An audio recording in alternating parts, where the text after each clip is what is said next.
तर केतन अग्रवालची हत्या झाल्याचं बाहेर आल्यावर अनेकांना प्रश्न पडला होता की केतनला कसलाच संशय कसा आला नाही। त्याचं उत्तर आता समोर आलंय। केतनला संशय आला होता। त्यांना तो एकदा नाही तर अनेकदा त्याच्या वडिलांकडे व्यक्तही केला होता। एवढंच काय तर सिया आणि चेतनचं अफेअर सुरू आहे अशी शंका आहे असंही केतन त्याच्या वडिलांना म्हणाला होता। पण वडिलांनी ते फारसं गांभीर्याने घेतलं नाही। केतनच्या वडिलांनी पोलिसात जो जबाब नोंदवलाय त्यात त्यांनी याची सविस्तर माहिती दिली आहे। पीटीआय या वृत्तसंस्थेनं याबद्दल बातमी प्रकाशित केली आहे। यावरून एक गोष्ट स्पष्ट होते की केतन आणि सियाच्या नात्यात धोक्याची घंटा एकदा नाही तर अनेकदा वाजली होती।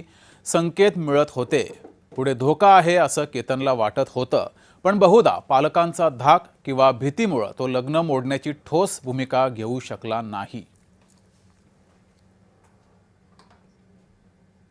तर केतन त्याच्या वडिलांना नेमकं काय म्हणाला होता ते पाहूयात। सियाच्या वागणुकीबद्दल मला संशय येतोय असं केतननं वडिलांना सांगितलं होतं। तिला कधीही फोन केला तरी फोन तिचा व्यस्त असतो असंही केतननं त्याच्या वडिलांना सांगितलं होतं। सियाच्या बोलण्यात सतत चेतनचं नाव येतं, त्यांच्यात काहीतरी सुरू आहे अशी शंका आहे असंही केतननं म्हटलं होतं। मात्र वडिलांनी दुर्लक्ष केलं। 6 जून रोजी बाली दौरा रद्द झाल्यावर सिया काहीतरी कारण काढून सतत वाद घालते हे सुद्धा केतननं वडिलांना सांगितलं होतं। 14 जूनला लोहगडावर जाऊन आल्यानंतर तुम्ही सियाबद्दल नीट माहिती काढली आहे का असंही केतननं वडिलांना सांगितलं। तिचं बोलणं, वागणं आणि एकूण रागरंग मला ठीक वाटत नाही असाही संशय केतनला आला होता। त्यानं ही भूमिका मांडली होती।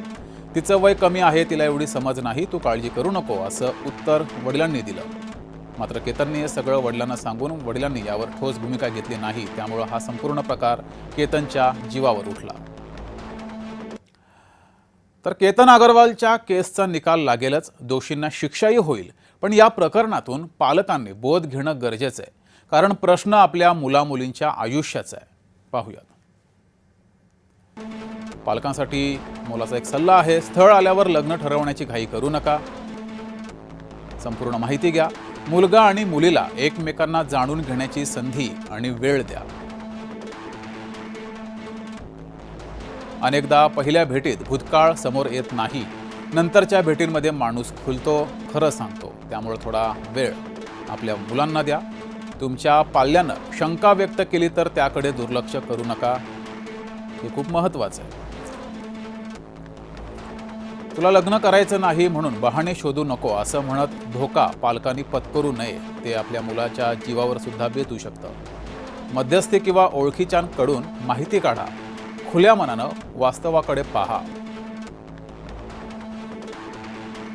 वेळ पडल्यास लग्न मोडलं तरी चालेल, तुमच्या पाल्याचा आनंद आणि सुरक्षा अधिक महत्त्वाची आहे हे लक्षात ठेवा। केवळ सामाजिक दबावामुळे कुठलाही वेगळा निर्णय घेऊ नका। समोरच्या व्यक्तीचा स्वभाव, राग हाताळण्याची पद्धत याकडे नीट लक्ष द्या।